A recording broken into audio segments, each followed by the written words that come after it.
दोस्तों, welcome back to my YouTube channel. मूंग दाल की कचौरी हम सबकी बहुत फेवरेट होती है। आज हम सीखेंगे कि किस तरीके से हम मूंग दाल कचौरी को बहुत ही क्रिस्पी, बहुत ही टेस्टी बना सकते हैं। इसकी जो फिलिंग है, जो कि हम इसमें फिल करेंगे, यानी कि जो हमारी दाल है, उसे हमें बिल्कुल भी उबालने की जरूरत नहीं, बिल्कुल भिगोने की जरूरत नहीं है। इसे हम सिंपल मेथड से ऐसे बनाएंगे जैसे बहुत पुराने टाइम पर बनाया जाता था। नॉर्मली हमें क्या करना होता है कि जब हमें दाल बनानी होती है तो हमें उसे पीसना होता है, उसे बहुत देर तक भिगाना होता है, या तो उसे हम उबाल देते हैं। कई मेथड्स होते हैं, पर इस मेथड में हमें सिर्फ अपनी जो मूंग दाल है उसे अच्छे से सबसे पहले धो देना है, ताकि जो भी इम्प्योरिटीज हैं वो निकल जाए। आप कोशिश करिएगा 2 से 3 बार धोइएगा। मैंने 2 से 3 बार धोया है, और आप देखेंगे कि हर बारी कुछ ना कुछ हल्का हल्का सा कलर इसमें जरूर निकलेगा। बस इस तरीके से आपको ऊपर की जितना भी जो पानी गंदा है उसे निकाल लेना है। फिर उसके बाद इसे हम दोबारा साफ पानी से धोएंगे। ये प्रोसेस आपको 2 से 3 बार करनी है। उसके बाद हमें क्या करना होगा, बहुत जो उबलता हुआ पानी है, बिल्कुल बॉइल्ड वाटर जो होगा, अगर आपके पास केतली है तो आप उसमें पानी बॉईल कर लीजिएगा, या अगर आपके पास नहीं है तो किसी चीज से पकड़ के आपको एक छोटी सी कटोरी बहुत ही उबलता सा गर्म पानी इसमें डालना है। और वो भी पानी इतना डालना है कि आपकी जो दाल है वो बस ऊपर तक हल्की सी भीग जाए। बहुत ज्यादा पानी आपको नहीं डालना है, और उसे भी मुश्किल से हमें 10 से 15 मिनट तक रखना है, और कुछ भी नहीं करना है। इस तरीके से आप देख सकते हैं पानी बहुत उबल रहा है, बिल्कुल गर्म है, और पानी मैंने बहुत ज्यादा नहीं डाला है। तो पानी बस आप इतना रखिएगा कि ये ऊपर की सरफेस को कवर कर ले, बस इस तरीके से। और 10 से 15 मिनट बाद आप देखेंगे कि जो आपकी दाल है वो सारा पानी, ऑलमोस्ट सारा पानी जो होगा वो एब्जॉर्ब कर चुकी होगी। इस समय में एक चीज बहुत इंपॉर्टेंट मैं आपको बता दूं कि पानी आप बिल्कुल भी ज्यादा मत ऐड करिएगा, क्योंकि अगर आपने पानी ज्यादा ऐड कर दिया तो जब आप इसकी फिलिंग बनाने की तरफ जाएंगे तो आपसे जो ये फिलिंग होगी वो कंट्रोल नहीं होगी, बहुत ज्यादा गीली हो जाएगी और कोई भी कचौड़ी अच्छी नहीं बनेगी। तो बस यहाँ पर देख सकते हैं आप, 15 मिनट के बाद सिर्फ थोड़ा थोड़ा सा पानी बचा है जो कि नीचे बचा हुआ है। इतना पानी तो हमें चाहिए ही होगा।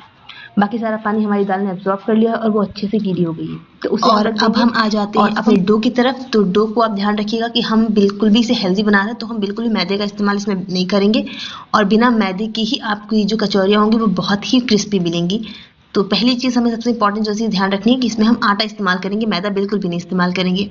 सबसे पहले हमने क्या किया हुआ है कि जो हमारा बर्तन है उसमें हमने पानी लिया हुआ है, इतनी ही कटोरी, जितनी कटोरी आपको यहाँ पर दिखाई पड़ रही है, बस इतनी कटोरी पानी है। देन उसके बाद इसमें हमने घी ऐड किया है, और अब हम इस स्टेज पर इस पे ऐड करेंगे तिल। अगर आपके पास तिल नहीं है, आप सफ़ेद तिल ऐड कर सकते हैं, जो भी चाहें आपके पास, जो भी अवेलेबल है दोनों में से, आप दोनों में से कोई भी तिल इस्तेमाल कर सकते हैं। देन उसके बाद इसमें मैंने ऐड किया है अजवाइन, और अब इसको हम पानी में बहुत अच्छे से मिक्स करेंगे सूजी की मदद से। सूजी अगर आपके पास महीन वाली है तो भी ठीक है, अगर नहीं है तो भी कोई प्रॉब्लम नहीं है, वो अच्छे से इसमें गल जाएगी। आपको अच्छे से इसको बस मिक्स कर देना है। क्योंकि इसमें सूजी भी ऐड है, तो आप जब इसका डो बनाएंगे तो आपको बहुत टाइम तक इसको अच्छे से गूंथना पड़ेगा, ताकि जो आपकी सूजी है वो अच्छे से इसमें मिक्स हो जाए। बस उसके बाद अब हम इसमें ऐड करेंगे आटा। आटा आप थोड़ा थोड़ा करके ऐड करिएगा, उतना जितना कि ये जो पूरा पानी है ये एब्जॉर्ब कर पाए, यानी कि सेटल कर पाए। पहले आप 2 ही चम्मच डालिएगा। अगर आपको लगता है कि हाँ ये गीला है तो आप थोड़ा सा और ऐड कर दीजिएगा। मुझे 4 चम्मच लग गए थे, छोटे चम्मच, बहुत ज्यादा बड़े चम्मच नहीं थे। और उसके बाद इसमें हम अच्छे से उसको मिक्स कर लेंगे, और वहां तक डो बनाएंगे जहां तक बहुत ज्यादा गीला ना हो, ना बहुत ज्यादा टाइट हो। तो मीडियम आपको बनाना है, और इसको गूंथना बहुत अच्छे से। इसे गूंथने में आपको कम से कम 10 से 15 मिनट आराम से लग जाएंगे। अगर आप चाहते हैं कि आपका डो बहुत अच्छा हो तो आप इसको ज्यादा वक्त दीजिएगा, ताकि सारी चीजें जो है, जो सूजी है और बाकी सारी चीजें जो हमने ऐड करी है वो मिक्स हो जाए। और आप चाहें तो इस स्टेज में ही इसमें ऑयल ऐड कर दें। मैंने एंड में ऑयल ऐड किया है, क्योंकि अभी मुझे इसको बहुत अच्छे से गूंदना था, मैं ऑयल ऐड नहीं करना चाह रही थी। इस तरीके से जब ये हो जाएगा तो आपको थोड़ा सा इसको पटकना है। अब मैं आपको दिखाती हूँ किस तरीके से आपको इसको इसी के ऊपर हल्के हल्के से इस तरीके से मारते रहना, ताकि जो हमारी सूजी है वो अच्छे से मिक्स हो जाए। और बस जब ये आपको लगता है कि हाँ थोड़ा सा सेटल हो रहा है, तब आप इसमें थोड़ा सा ऑयल लगाकर इसको 10 से 15 मिनट तक रख दीजिएगा। जब तक हमारा डो सेटल होगा तब तक हम अपनी फिलिंग बना लेंगे। फिलिंग बहुत इंपॉर्टेंट है, कोई भी स्टेप आप मिस मत करिएगा, नहीं तो चीजें खराब हो जाएंगी। तो बस अब हम अपने डो को रख देंगे कुछ टाइम के लिए, ताकि ये अच्छे से बन जाए। देन उसके बाद अब हम चलते हैं अपने मसाले की तरफ। और आप इस तरीके से ये वाला स्टेप इसके साथ जरूर करिएगा, जैसे कि मैं इसको बार बार गिरा रही हूँ नीचे, क्योंकि इससे आपकी सूजी बहुत अच्छे से सेटल हो जाएगी। तो बस अब हम इसे किनारे रख देते हैं, और उस दाल में अब हम ऐड करेंगे बेसन। बेसन आप 3 से 4 चम्मच ऐड करिएगा। मैंने अभी एक ऐड किया है, पर बाद में जब मैं इसको मिक्स कर लूंगी तो ये थोड़ा सा गीला होगा, तो मैं इसमें बाद में और ऐड करूंगी। बेसन के बाद हम इसमें ऐड करेंगे कसूरी मेथी, बहुत ज्यादा। देन इसमें हम ऐड करेंगे हल्दी। उसके बाद ऐड करेंगे हम लाल मिर्च। आप चाहे तो हरी मिर्च ऐड कर सकते हैं, ये आपके ऊपर है। देन हम इसमें ऐड करेंगे सॉल्ट, और उसके बाद इसको हम हल्का हल्का सा जो आपका धनिया है उससे गार्निश करेंगे। बहुत ज़्यादा धनिया डालने की ज़रूरत नहीं है। और इसे अब हम मिक्स करेंगे। और यहाँ पर ये जो डो होगा हमारा, जो फिलिंग जो है हमारी वो हल्की सी गीली हो जाएगी, तो उसको स्टेबल करने के लिए, उसको बैलेंस करने के लिए हम इसमें थोड़ा सा बेसन और ऐड करेंगे। तो मुझे यहाँ पर हल्का सा नमक कम लगा था, तो मैंने नमक बैलेंस करने के लिए थोड़ा सा नमक और डाला इसमें। बस इसे अच्छे से आप मिक्स कर दें। और अभी इसमें 2 चीज़ें ऐड करनी बाकी हैं। एक तो हमारा धनिया पाउडर ऐड करना बाकी है, जो मैं इसको मिक्स करने के बाद ऐड करूँगी। और हमारा सबसे इम्पोर्टेंट बाकी है बेकिंग पाउडर। बेकिंग पाउडर भी हमें, अगर आपके पास बेकिंग पाउडर नहीं है तो आप इनो का इस्तेमाल कर सकते हैं, पर अगर है तो बेहतर है। तो बस अब हम इसमें ऐड करेंगे थोड़ा-सा धनिया, बहुत ज़्यादा आपको धनिया नहीं ऐड करनी है। और इसको अच्छे से मिक्स कर देंगे ताकि सारी चीज़ें अच्छे से मिक्स हो जाएँ। और क्योंकि अभी हमें तड़का लगाना है, तो एक चीज़ ध्यान रखिएगा कि जो मसाले हम यहाँ पर ऐड कर दे रहे हैं, वो हम तड़का लगाते समय तेल में नहीं ऐड करेंगे। बस हमारी फिलिंग आधी तैयार है और अब हम तेल को गर्म होने के लिए रख देंगे मीडियम हॉट में। फ्लेम अगर आपकी हाई होगी तो सारे मसाले जल जाएंगे, तो इस चीज़ का ध्यान रखिएगा कि फ्लेम आपको नॉर्मली मीडियम लो ही रखनी है इसमें। देन हम इसमें ऐड करेंगे हमारे बाकी मसाले, जैसे कि हमारी हींग, जो कि बहुत इंपॉर्टेंट है। सौंफ बिल्कुल ही मिस मत करिएगा, सौंफ ऐड करेंगे। देन हम जीरा ऐड करेंगे और इसके बाद हम ऐड करेंगे आपकी धनिया जो आपकी खड़ी होती है उसको आप अच्छे से कूट लीजिएगा, वही है हमारी कुटी हुई धनिया ऐड करेंगे। और एक बार जब ये अच्छे से गर्म हो जाएगा, देन हम अपना मसाला इसमें ऐड करेंगे, सॉरी जो हमारी फिलिंग है वो ऐड करेंगे। आप चाहें तो ये वाला तड़का ही इस फिलिंग के ऊपर डाल सकते हैं, पर मुझे ये ज़्यादा आसान लग रहा था, इसलिए मैंने फिलिंग को तेल के अंदर डाल दिया है। और फ्लेम आप 2 मिनट बाद बंद कर दीजिएगा, क्योंकि ऑलमोस्ट सारी चीज़ें पकी हुई हैं। दाल भी आप अच्छे से गली हुई है, कोई बहुत ज़्यादा हार्ड नहीं कि उसे आप पकाना पड़े। और जितना भी इसको गर्म होना है, वो हमारी कढ़ाई ऑलरेडी इतनी गर्म है कि वो पक जाएगा। ठीक है, तो फ्लेम आप बहुत लो करिएगा और फिर 5 से 2 मिनट के बाद इसको बंद कर दीजिएगा। ऐसा मत करिएगा कि फ्लेम चालू करके आप इसको चला रहे हो, ये चीज़ मत करिएगा। अगर आपका मन है तो आप मुश्किल से 2 मिनट के लिए इसको चलाइएगा, बस उसके बाद बंद कर दीजिएगा। तो बस यहाँ पर अच्छे से मैं इसको मिक्स कर लूँगी और एक बार जब ये मिक्स हो जाएगा, देन इसे 5 से 10 मिनट के लिए आप ठंडा होने के लिए रख दीजिएगा। और अगर आप हमारे चैनल पर नए आए हैं तो चैनल को सब्सक्राइब करना बिल्कुल भी ना भूलें। वीडियो पसंद आए तो उसे लाइक ज़रूर करें। कमेंट सेक्शन में हमें बिल्कुल बताएं कि आपको ये रेसिपी कैसी लगी, और अगर आप किसी और तरीके से बनाते हैं, आपका कोई अच्छा सा मेथड है, तो आप उसे ज़रूर शेयर करें हमारे साथ।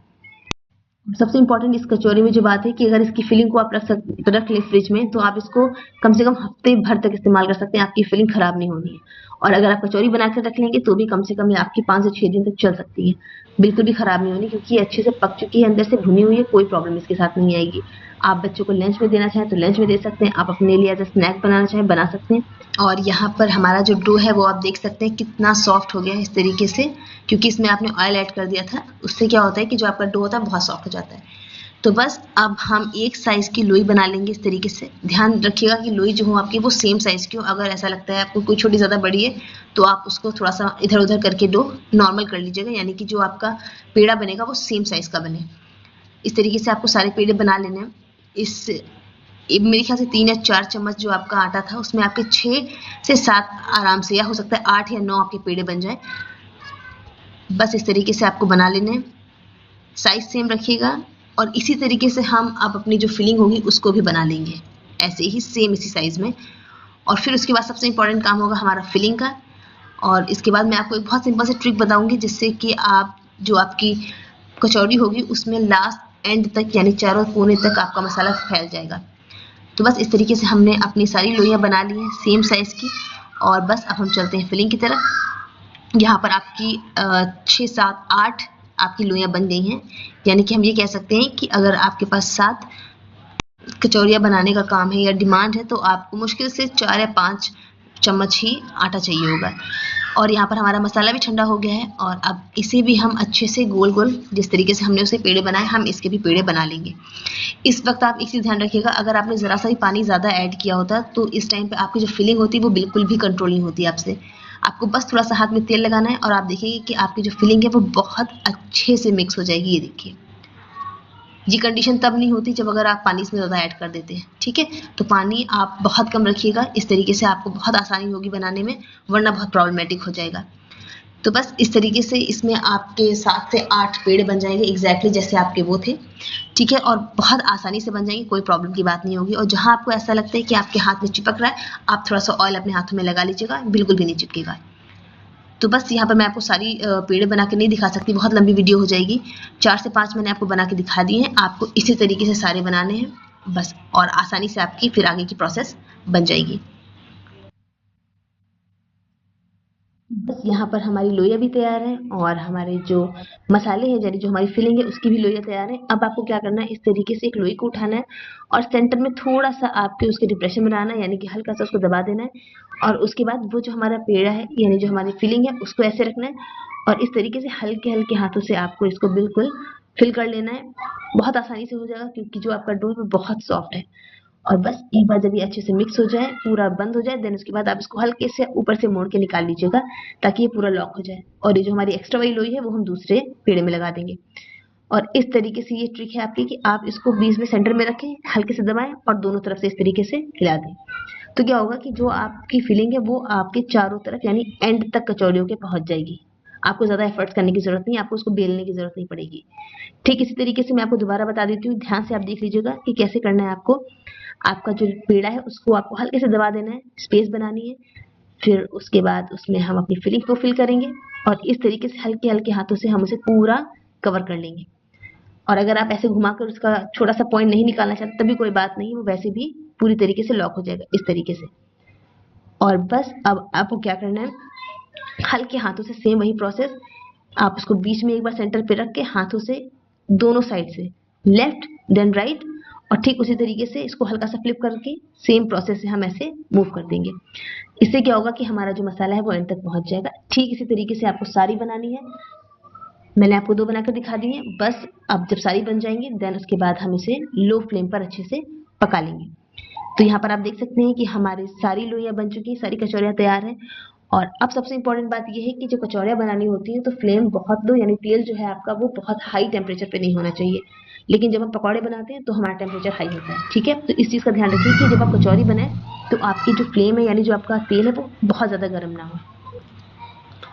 तो बस यहाँ पर हमने अपनी 4 कचौरियाँ एक साथ डाल दी हैं। आप चाहें तो ज़्यादा डाल सकते हैं, पर 4-4 करके आप डालिएगा क्योंकि हमारी जो कढ़ाई है वो बहुत बड़ी नहीं है कि जिसमें हम ज़्यादा डाल सकें।